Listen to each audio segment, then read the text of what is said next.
Welcome back, everybody, to the latest episode of Love of Pages. We have managed to circle back around. We have managed to go through one pick from everybody, which I'm really impressed with us, because clubs tend to fall apart the second meeting in. Yeah. Yeah. I can vouch for this. That is true.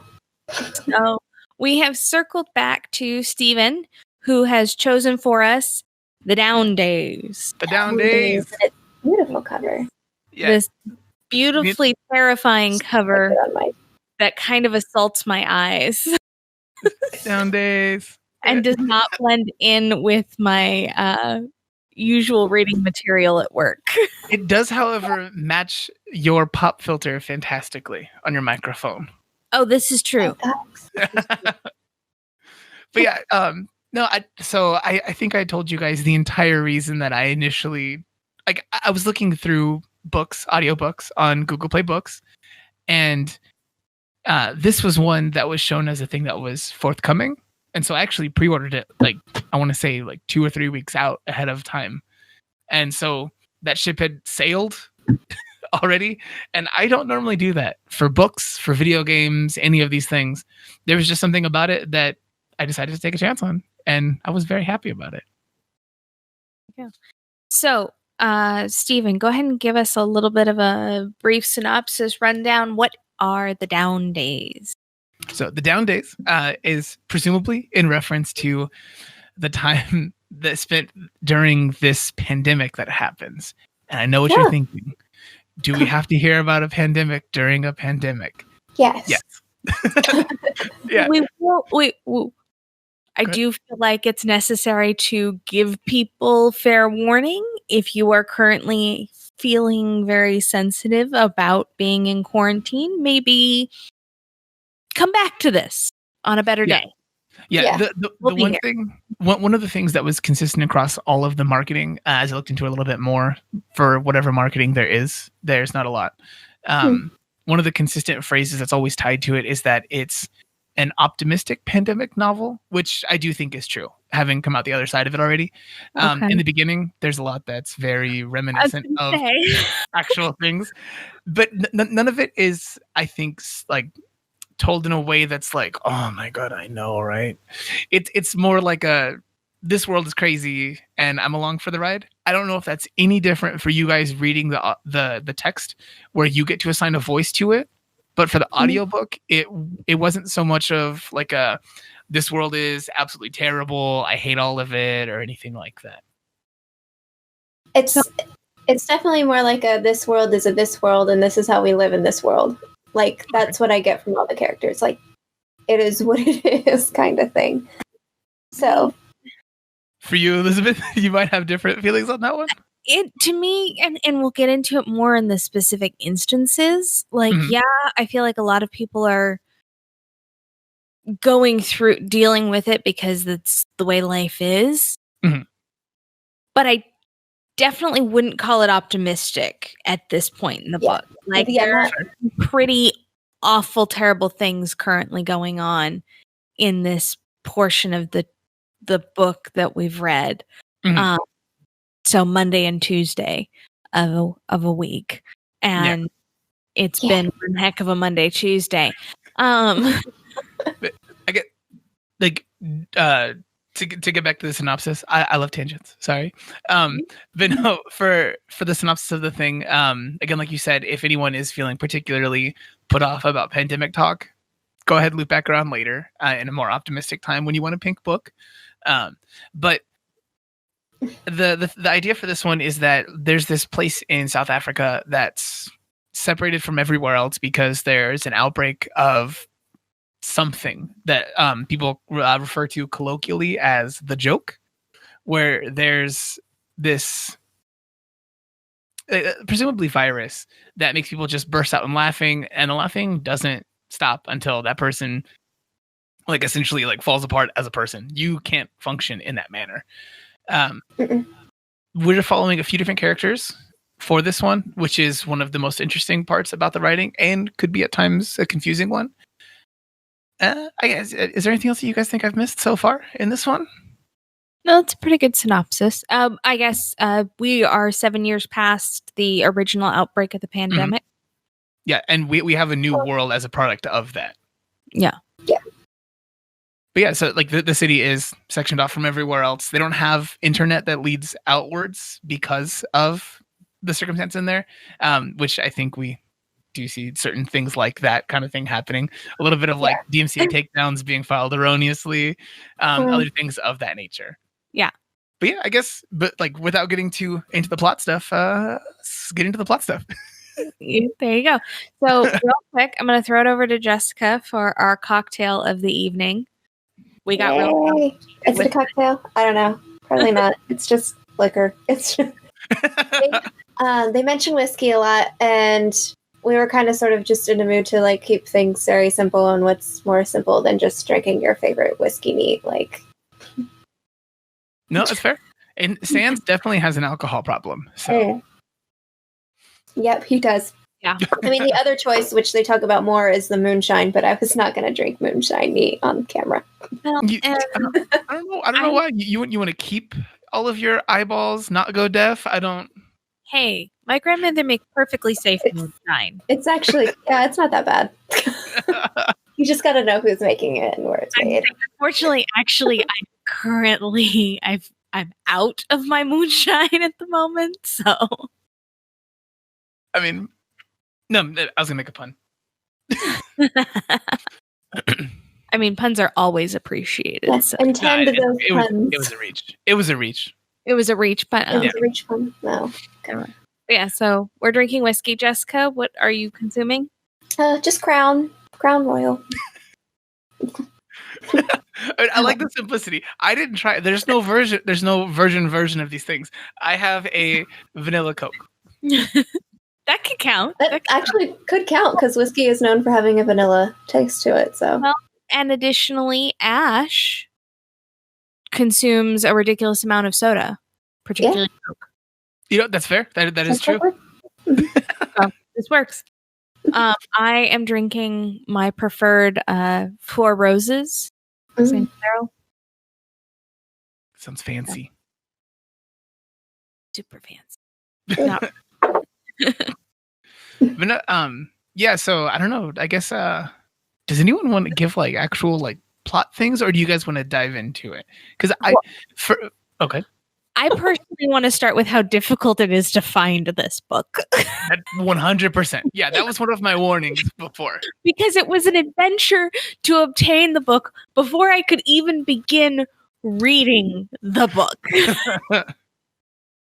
Yeah. Go ahead. No, I was going to say, like, exactly what was this process for you? So, I waited too long, so I was like, I don't have time to wait for Amazon. Like, I need to go get this book now.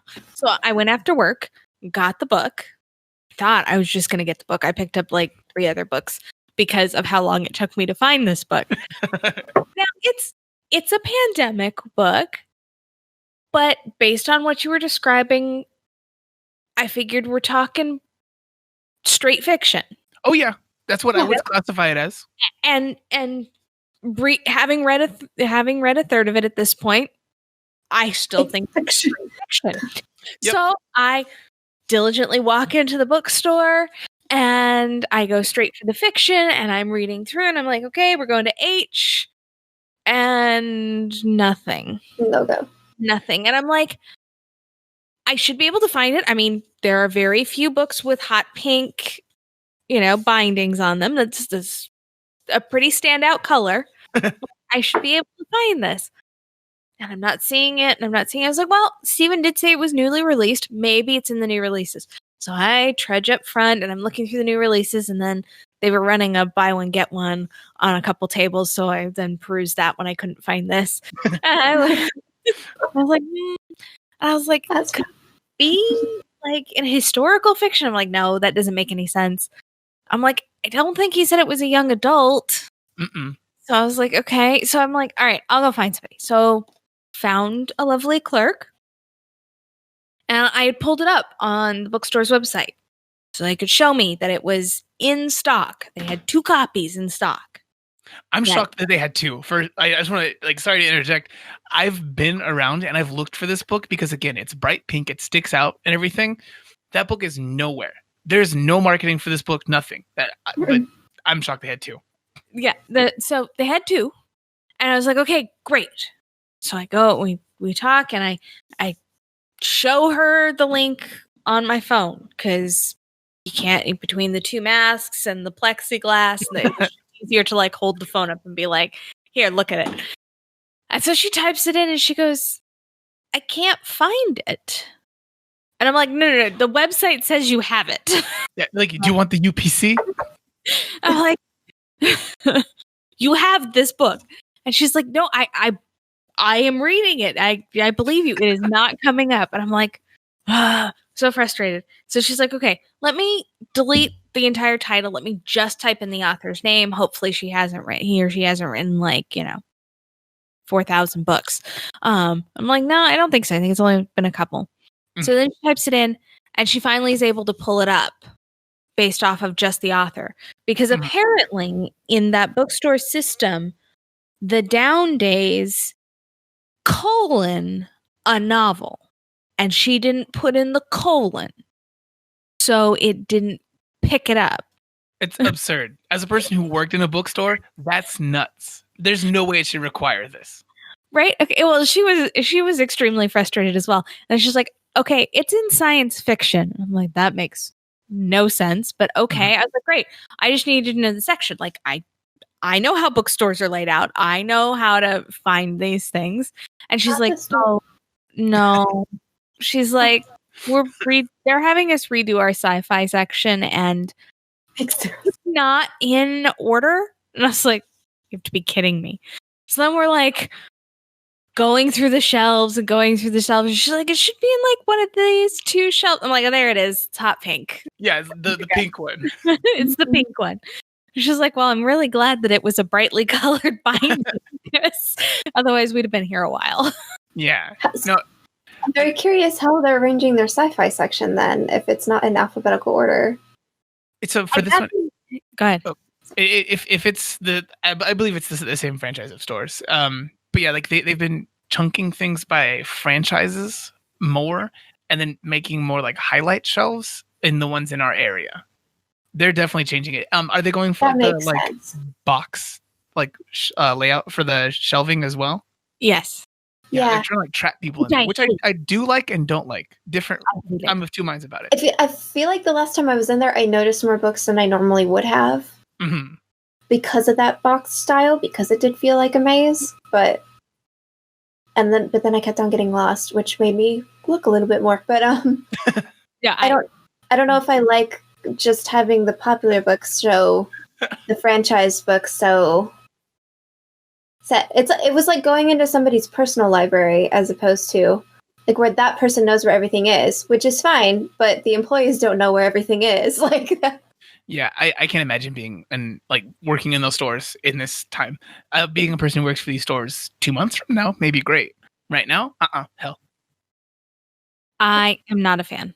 Yeah. I'm straight up not a fan. But I'm somebody who I peruse. Even if I go in just to get a book, I walk up and down every aisle. Because I do that in clothing stores too. I walk up and down every aisle and I kind of peruse everything. So I don't need it in the box. And the order doesn't make any sense. I'm like, are we going right to left? Are we going left to right? Because from front to back, it would be a left to right alphabetical. But if I'm standing in the box, it should be a right to left. And so I'm like, doesn't make any sense. I feel like I know what it is now. I feel like this chain thinks that people have discovered reading during COVID that normally aren't readers. And so they're getting them in thinking they're going in just to look for that one book, but they've changed it around so that those people who aren't typical readers, that don't like things left and right, are going to buy more books. I feel like it's for the people who are becoming readers to try to force them to read things they wouldn't normally read or don't know about yet. I feel like it's an interesting marketing strategy, at least. It's a curious one. I think it's definitely made to kind of like pocket people. So like a sci-fi fantasy section is a sci-fi fantasy section, and when you're in there, you're in there. It's literally surrounding you. You can't just walk past and go, "Ooh, pop vinyls," and walk right away. You know. Well, see, I feel like it. I got more of the "Ooh, what's over here?" I was like, "What's in this room? What's in this room?" Like I feel like, but I don't know. Then, but I usually shop that way anyway, so it doesn't really matter. Then, but like just didn't make any sense. I would agree. This has been your once in a while like book organizational podcast with Geek Elite Media, because if you're here listening to us talk about books, you probably agree. Yeah. No, for this one, were you gonna say something else? I was gonna say, please go to your local, if you haven't been into the bookstore recently of a major national chain, please go in and observe the changes and let us know how you feel about it, because clearly we all have opinions on it. Yeah, get at us on social media. It's a lot to talk about for sure. I feel like they all know what the chain is too. I hope they. You have what? I'm not giving away free advertising, so I know, right? Yeah, you get at us. You pay. Become a Patreon subscriber at least. But no. So for this book though, I wanted to know how the experience of it, of reading it, has actually been. Again, we'll get into plot stuff, but I think one of the biggest things for it is that it does have a unique style of how it's put together. You had mentioned earlier it's over 7 days, and it's split up into those chunks. Mm-hmm. But it's also split up for each chapter. It's from a different character's perspective. Yeah. I like it. I've read a few books that do that. I have written a few books that do that. It is still very confusing, and you definitely need to pay attention when you're reading, which is why I feel like I could not do this as an audiobook unless it had a different voice for every single person. Like, then I could do it, but if it was like the same few voices, I don't think I could, just with the way my brain works when it comes to audiobooks, which I'm only recently getting into. I don't feel like I could pay attention or follow it. But I do tend to like getting different perspectives of one thing. And I exceptionally like it in this book with the fact that not only do you get the different perspectives, but you get different character descriptions from the same character. Like two characters will meet the same exact character, but they're describing that character differently. And I really like that. Like, that is like what a fun way to play with that writing style is to just, it's all in what person sees it. And yeah, but I feel like as a writer, gosh, that has to be a real pain in the butt, because you really have to put yourself in a lot of different types of character shoes. And it's difficult, and it's difficult. And for you, Elizabeth, how has this one been so far? So I actually think I need to go back and start again. Oh, goodness. I tend to read very quickly.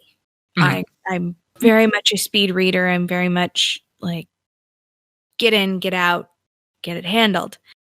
With this kind of structure, particularly with the number of characters and the continuing addition of number of characters, one, it reminds me a lot of Russian novels in the fact that I definitely need a character tree. Like, I'm going to need to sit down with my pen and paper and like break this down and draw my little dotted and dashed lines to connect everybody and use the color coordination. I'm going to have to do the whole thing just to try and keep track.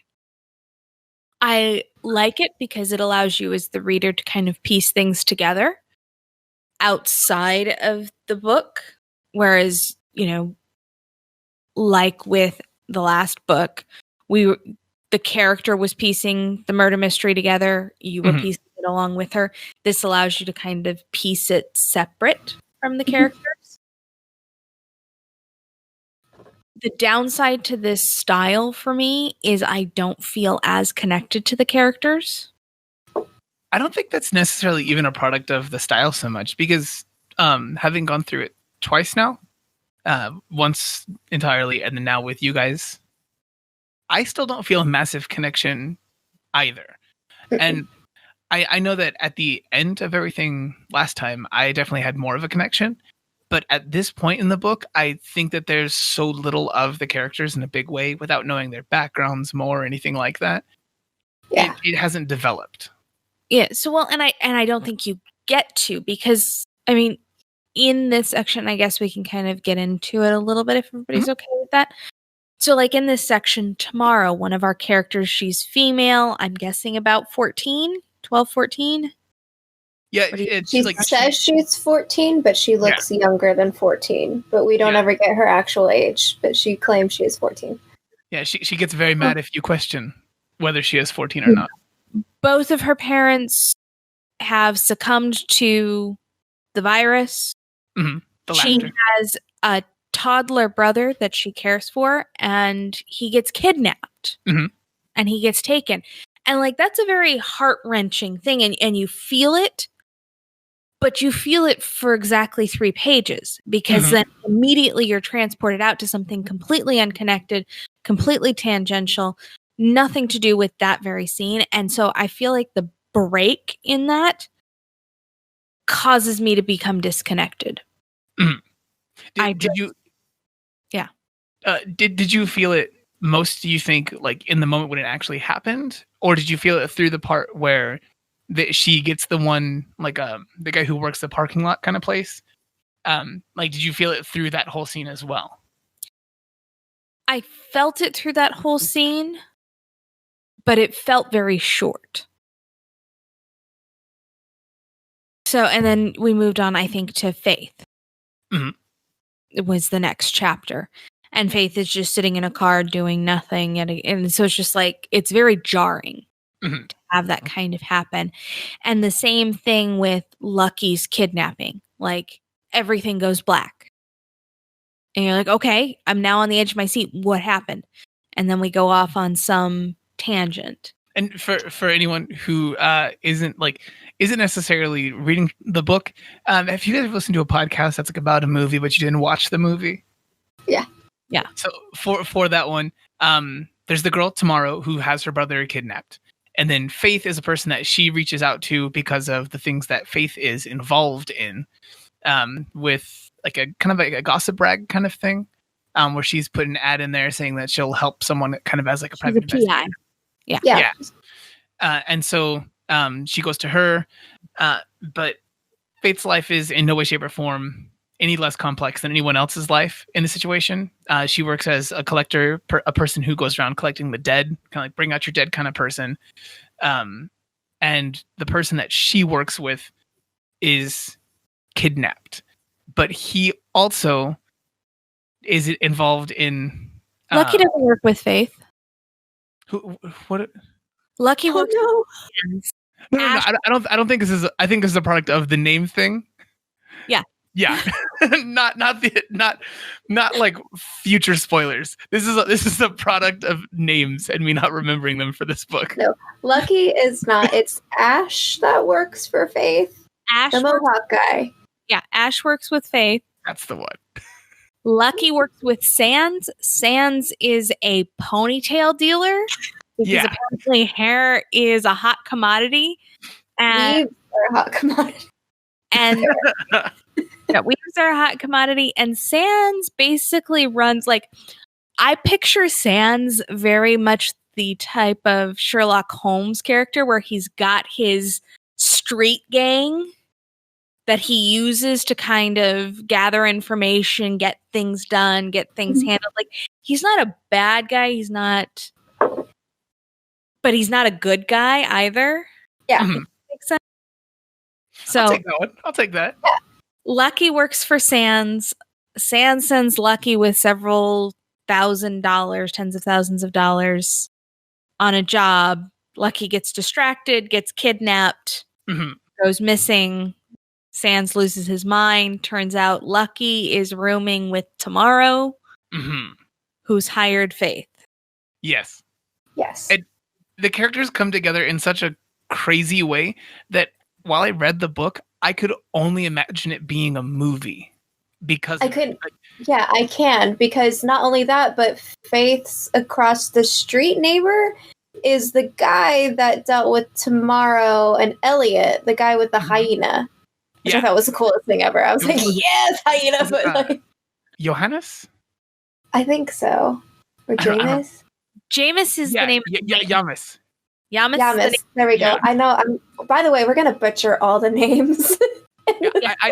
I'm lucky in that one for the audiobook part. Yeah, I know. We're going to depend on you for how we're supposed to pronounce it. I don't remember the name of the guy. I'm not sure we ever really got the name of the guy. We just get the name of his hyena. Yeah, which is the most important part anyway. I mean, come on. Yeah, like who cares? He's just the guy with the hyena. Yeah, but I think he even feels that way from the description of the things. He's like, I'm the guy with the hyena. And people look at me and they think, that's the guy with the hyena. But yeah, and apparently Faith was sleeping with him at some point, or is sleeping with him at some point. I think I'm getting that Faith sleeps with everybody. Yeah, she had an entanglement.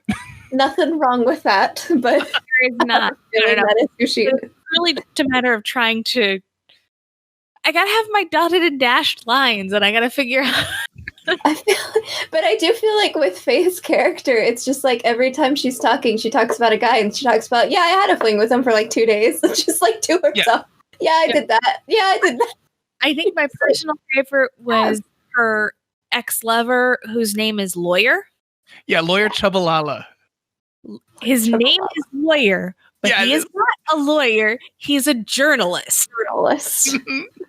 In a gossip magazine. And I'm like, really? Yeah, and the magazine is called The Truth, but then in a discussion that he has with her, he's like, you're looking for the truth. And she's like, but not the truth. Not in here. But that's his truth. That truth. And then of course there's somebody named Major who I think is our big bad guy, but I'm not sure. Still trying to piece that together. Okay. I'm curious to see how this one nets out for you. And he's not a major, he's a caretaker for a convent because the nuns are now in the ponytail market. So Barno is getting Sans gets them the hair, the nuns make the hair into a weaver wig, and then somebody buys, I don't know. The nuns get the hair. The nuns get the hair from donations, and they wash and clean them, and then they sell them to Sans, who turns them into weaves and sells them on the market. But I feel like there's one more group of people we're missing in that process, though. But I feel like there has to be another. Koreans. Yeah, that's what it is. Yeah, which I have not become aware as to what the Korean. I think they're just there. Like that's the only time that you'll hear mention of them. Okay. Yeah, that's it. When Sans talks about them killing him. I thought, okay, that's it. It's like, they seem like they were going to be big players. No, for this one, there are a lot of moving parts in this city, with it being so different from how a normal city would work, and it's all because the whole place is so insular. Yeah, it's so insular, but it's also, it's Cape Horn, which is already a city that has a ton of different types of people in it too, which I think is why it's an excellent setting to do something like this pandemic, because you have people on all facets of life and people from all ethnicities there too. So it's a very cool setting. Yeah. One of the things you guys mentioned was that the church does take in hair that is then sold to these people who are lovingly referred to as ponyjackers, that deal in the hair trade. But the hair that's given to them is supposed to absolve you of sin or make you clean in some way. There are all these different groups of people who have their own individual ideas on what the cause of the laughter is, what the fix for the laughter is, and they are all they're very detailed in their motivations and everything that they're trying to do. And I never felt like the book was moving too fast, but I never felt like it was moving slow either. You felt like it was moving too fast. I'm like, I can't keep track. One of the things for this that it kind of felt like was like the book is an episode of a TV show where they just throw you into a thing. And it's like if you didn't know any of the stuff that happened earlier on for Walter White and you just jumped into it and he's already selling whatever drug he's selling, and then over the season, then you find out his backstory. That's how this one goes. Yeah. But there's so many moving parts. It's a lot to hit the ground running in. Yeah. Well, yeah, we're trying to learn 9 backstories. Mm-hmm. Because there's Tomorrow, the 14-year-old, her brother Elliot, who I don't think we really need to learn a backstory about him. I think he's just a tangential character. Sans, Lucky, Faith, Ash, Hamus, the hyena dude, Mhm. Major, Lawyer? Piper, there you go. That's her name. Lawyer? and Lawyer, and then there was somebody else. I mean, the worst part about this is that you're only going to need more fingers later. Oh, shit. Okay. I mean, I'm not one, and I don't know if it's because I'm a writer, if it's because I read so many young adult books or what, but it's just, I don't need backstory to like a character. Like, I can take them as they are now and be like, okay, I've got this person down. If I find out some twist later, whatever, that'd be great. But like, I'm fine with not knowing everything. And it's kind of sort of my writing style too, is I'm fine with not having a fully developed character and just going with the flow. Like, even if I don't get any of these characters' entire background, I will be fine because their story, the story that I'm reading right now, is what's happening to them now, kind of thing. So I'm fine with that. But even then, it is still a lot of characters to keep track of. Because especially since it's not even just the characters you're jumping between and those point of views, it's just you get this feeling that these side characters that they're mentioning are also very important. You're just like, okay, what? Like, what is happening? But I still quite enjoy this book, and I'm glad you picked it. But Okay. Yeah. I think for me, I don't necessarily need backstories for every character in a book. Mm-hmm. But I typically want some backstory to your main characters. The problem is this book has so many main characters, A. Mm-hmm. And B, I feel like because everything changed 7 years ago, their backstories become super relevant because you're dealing with a shifting timeline. Mm-hmm. If we were just in their average day, the way their day had been for all their lives, I probably am with you. I probably wouldn't need their backstory. Mm-hmm. But because we're dealing in being, even the characters themselves being thrown in to a whole new way of living in the last 7 years, I feel like I need the backstory to know what has turned upside down in the society as a whole. I can understand that one. Like, Sans' backstory to me is a very apropos one of what's happening to his class of people. Mm-hmm. That being young professionals of wealthier families who aren't the ultra rich, but are well off, and who then have to deal with this change. And same with Piper in that same kind of scenario. I feel like their 2 backstories teach us about that echelon, whereas Faith's backstory and I get the impression like Major's backstory deal with the other, deal with a different echelon. And then you have the kids, Tomorrow, Lucky, Ash, who were young enough that this is kind of their developed world. This is what they've grown in. Mm-hmm. And so, like, I feel like that becomes why you have to have those backstories, because otherwise you don't understand how the society is working. I'll accept that. Honestly, I don't think there's anything wrong with that one. I think I don't know if it's a product of the way that I just live in general, where everything's so much like just fly by the seat of my pants. That like I'm fine with like having like a vague idea of what the chessboard looks like and not knowing how the knight became the knight. And I guess because I live in a world where I have to know how the sausage gets made. Yeah. I have to know how each piece of the chessboard has moved, is likely to move, all the possible moves, probability of success of those moves. It's definitely an interesting one to see how each person will pick this one apart. And I'm very curious to see the way it goes at the end. Oh gosh. Before that terrifies me. You do realize, like, your maniacal grin terrifies me. It's nothing also makes me feel like I do still need to go back and reread this because I'm sure I've missed something. I mean, you won't lose anything by doing it except time. But so before, it's a lot of time. But before I go into the footnote here, I just want to ask you guys real quick: do you guys have any predictions? If there's even been enough for you guys to predict. If you don't have any predictions, what do you feel is important going forward? I'm trying to decide if Sans has a like diluted version of the joke or the laughing or whatever this virus is. I feel like he might have. I don't think he has the virus that will kill him.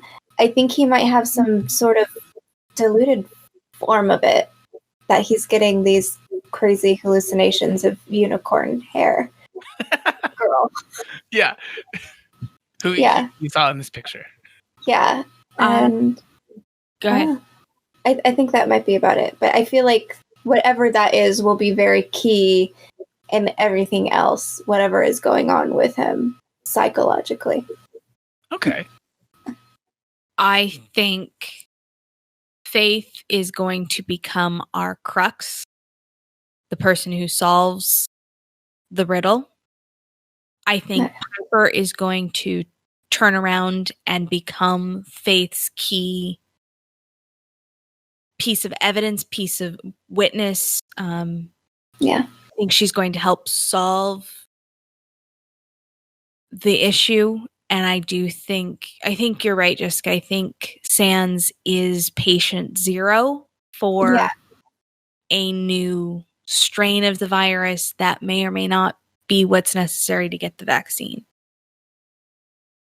Okay. But I think Faith's going to be the one to figure it out, and I think Piper's going to be the one to help her. I'm interested, again, to see how this stuff works out for you guys. Oh my gosh. I feel scared now. I keep on reminding as I'm like reading this and like seeing our own future of wearing. Oh, that's another thing I want to mention. I absolutely loved the idea of lip porn in a time where you can't see lips. And there's lip. I was like, that would so happen in 7 years. I was like, yes. It's like, this is so true. Because at first you're like, ew, what? And then you're like, no, wait, it makes perfect sense. It just, that's great. And I like I really appreciated the fact that they've put an emphasis on, under these super stressful situations, violence is peaked. Mm-hmm. And so they had to mitigate that with legalized forms of violence. Yeah, like legalized. They look the other way, I guess. And I like the way that people approach it, where they'll actually dress up. Like, who do you want to beat up? You want to beat up one of the people that takes the bodies away? You want to beat up one of the people that's from the weird churches? Who do you want to beat up? Yeah. No. Which is But to put that kind of emphasis and on reality, I think was really, really kind of refreshing to see. And the kind of absurdity when you take things to their logical end, like, oh, this illness causes laughing, so we're going to ban laughing. Yeah. Because that's taking things to their logical conclusion, and so you kind of see the absurdity of what happens when you do that. Yeah, it's an interesting one. There are a few bits in there that are heavily grounded in realism and how we've seen things actually happen, even though this book was written in a time when they had no idea what was going to happen. This wasn't a book that somebody put together in a couple weeks. This was planned, and the author has been very open about the fact that, like, I didn't know this was gonna happen. Yeah. It's like the director of the movie Idiocracy. They're looking around now, like, how could I have possibly nailed all of these things? Yeah. I have to constantly remind myself, he said this was optimistic. He said this was optimistic. I needs to get optimistic. That is my one bone to pick with you, Stephen. I'm not saying optimistic. I didn't peddle it with that phrase. They attached it to it, and I think it fits. I think you and I need to have a discussion about what the word optimism means. You send me the GIF from The Princess Bride. I don't think that word means what you think it means. Don't think that word means what you think. But yeah. So for this one of the things that we had that was mentioned early on in the book as our footnote. One of the things that's mentioned in the book is that there is something that's similar to what ends up happening in this book in the past, which is again another thing that's eerily reminiscent of our current situation. But in 1962, I believe it was. Let me bring up my little text thingy here because I had to make sure and get all the details right for this one. Mm-hmm. So essentially, in 1962, there was a school in Kasasa in what is now Tanzania. It was a girls' school. During one of the classes, a bunch of the girls, they started laughing, and it sprung up organically. And over time, this laughter just persisted with all of these girls. The girls would be in a school where they would be there for a little bit longer amount of time, I would assume. Otherwise, it would have seemed like it would have gone home, come back, gone home, come back, and it would have been even weirder. But they started laughing in a larger group, and it spread to the point where when these girls did go home, it spread to their home villages as well. And people would laugh, they would stop for a couple days, and they would come back. People would have these persistent fits of laughing. And the whole thing would last for a year and a half, essentially, with over 1,000 people coming down with what would be associated with this particular mass hysteria, or what is the other term they use here? Mass hysteria or mass psychogenic illness. Mm-hmm. It's a thing that people talk about with mass hysteria or like different behaviors that are mimicked by crowds, but they're drastically different things. And mass hysteria, I don't know. It seems like something a person says when they don't know a real cause for something, and they don't necessarily identify what an actual viral cause for this is. Mm-hmm. There's one other thing that's a little more similar that happened in actually the same year in 1962 that happened in the United States, where a bunch of workers in a textile factory, also started exhibiting a bunch of the same symptoms for something. Theirs was more of an actual illness, vomiting, other things like that. But when in both of these cases, when the people were actually subjected to any kind of medical examination, there was no cause that was found for these things.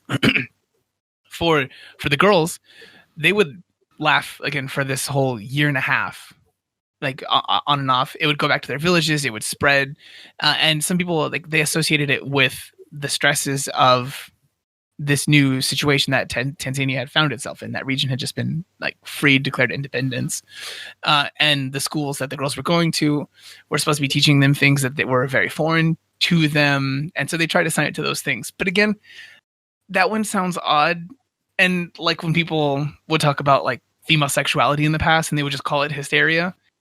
Mm-hmm. That's what that was heavily reminiscent of for me when reading about these things. I'll try to do more research on laughter neurologically itself, because if I remember correctly, I think only humans and some monkey species actually laugh, and it's considered more of a social survival thing as opposed to a actual natural survival mechanism. So, but I can't quite remember what part of the brain it comes from or anything. So I don't know. I'm going to do some research on just laughter itself to see if I can figure anything out there. Yeah.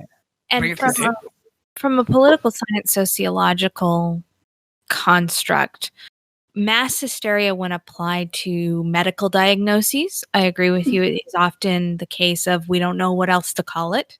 Mm-hmm. However, mass hysteria from a sociological standpoint is fairly common and an actual thing. When you get groupthink, the mob mentality, mass hysteria, they're all pretty equivalent in their definitions from that perspective. So I don't necessarily want to dismiss the label of mass hysteria in its entire usage, but definitely when applied to a medical condition. Yeah, one that seems communicable over distance outside of like say a particularly tense situation. I think that one seems a little bit yeah, but something where it's like one situation in one certain period of time, like a very short period of time. But if it's something extended and over distance, that's when I start to like side-eye it a little bit.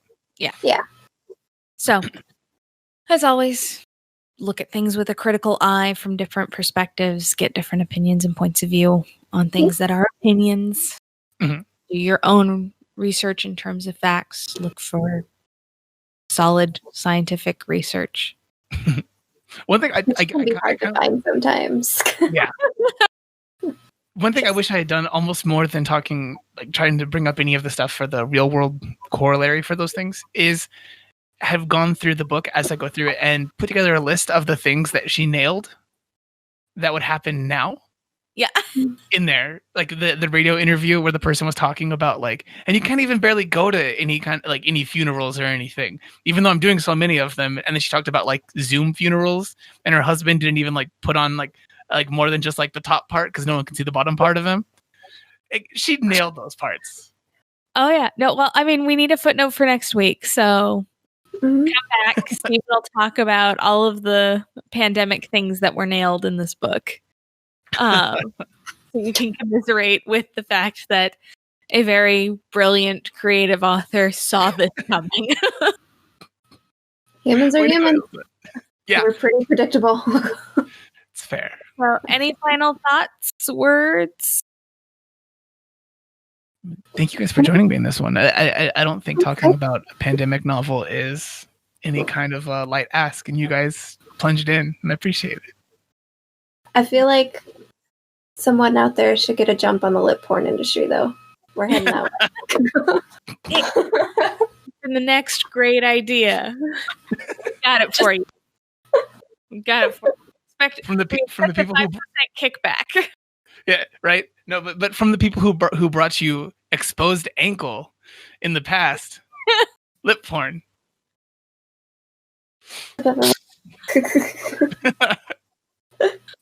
All right. Well, that is Love of Pages for this week. We do have a Patreon page for Geek Elite Media. Mm-hmm. Please go and join us. Allow us to continue to bring more content to you. Please rate, review, and subscribe to this podcast and all of Geek Elite Media's podcasts on whatever podcatcher you have. You can find archived episodes of this podcast and other podcasts at geekelitemedia.com. Jessica, where can people find you? You guys can find me on Twitter as JM Bailey Writes. And Stephen, where can people find you? You can find me across all social media as Peppermint Gentleman or Peppermint Gent for short. And you can find me with the rest of Geek Elite Media at Geek Elite Media and our Facebook page /Geek Elite Media. Until next time, this is The Love of Pages, reminding you to keep turning that page and always remember to geek out. We're never going to get that right.